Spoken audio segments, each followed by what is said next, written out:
siidaa hatani siidaa dabaleen soore erga nu daangeessanii barri ture bubbuleen fardi siidaa dabalee sun farda mililikirra taa'ee kunoo amma suura ka'e san farda hatame beetta Eentati. namicha nami hattuu humnaan qotee bulaarraa fudhate beetta nami kun maqaa qaba siidaa dabaleen kun namicha bira qaqqabe fakkaa namiligi bira Odeeffannoo milee bigaa. waa maatiin haa taphatu jedhame inni farda isaa miicee maaloo jedhee bareechee galaan irraa sakaraa dhufe beetta sakaraa dhufee goojiirra mul'atee na dhadha'u kana argee nugusni taa'ee argaa ture harkaa fuudhaa jedheen irraa bute beetta waametu farda akkasii kun mootiif malee nama teebula akka keetiif hin ta'u isa jedhanii nu abaaran sana jettaa mire jedheeni harkaa fuudhee siidaa dabaleen boo'aa deema kanaaf gaafa amma farda kana laalu nanaara beetta farda hatame farda nu jalaa hatame kanarra taa'anii hin qaanofneen nama qaaneessiteedha inumaayyuu immoo suura ka'anii cimaanii dhaloonni kun waa'ee farda kanaa gaafachuu qaba barbaachisaa taanaan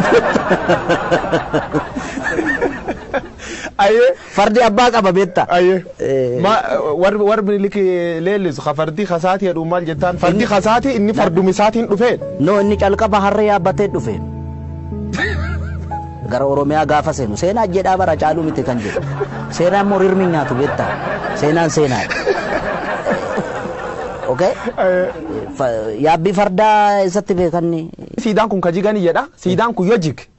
fardi akkanatti fardi ka Oromoo fardi kan Oromoo akkam tolcha farda akkamitti jigam akkam tolcha kajige yoo nyaa isaarraa jigsan malee okay gaa inni walumaa galattan fardi abbaaf deebi'uu qaba inni dhaloonni hin deeffata baay'ee anaaf sirratti hin ta'in malee inni waan hin oolle beetta waan amma Ameerikaa kana keessatti ta'aa jiru beettaami akan biyya qaroomte biyya guddatte yakkamaa beeki akan Minilikitiif yakkamaa moo oh yakkamaa my god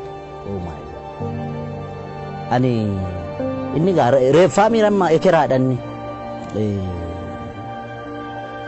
jechuun seenaa rirmi nyaatu siin jedhe seenaan immoo dhuga kan soba haa jedhu akkamitti namni kana na godheere sobaan si himata nama lubbuudhaan hin jirre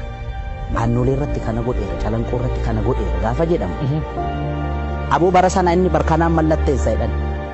warri harkaan mallatteessu warri maastarsaa fi digirii fi PhD qabu bara mallee ulfajjeessaa jedha beektaan inni bar sanatti doofummaa sanaan harma yoo mure harka yoo mure maal himtanii egaa doofaa waan ta'eef miti qotee bulaarra kan farda hatu kan farda saab walumaa galatti yakkamaa hamaa